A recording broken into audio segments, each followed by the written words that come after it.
স্বার্থপর ও ইগনোর এই শব্দ দুটো জীবনের জন্য অনেক গুরুত্বপূর্ণ। ভালো থাকার জন্য এই শব্দ দুটোর ভূমিকা অসীম। তুমি তখন থেকেই ভালো থাকবে যখন থেকে তুমি স্বার্থপর হওয়া ও ইগনোর করতে শিখে যাবে।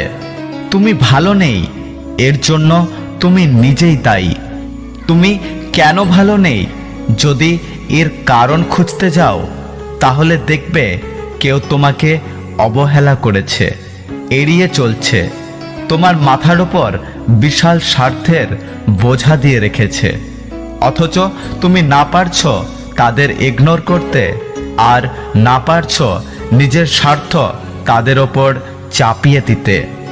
খেয়াল করলে তুমি দেখবে তোমাকে ইগনোর করে কিংবা তোমার উপর স্বার্থ রেখে তারা কিন্তু দিব্যি সুখে আছে, শুধু তুমি অসুখী।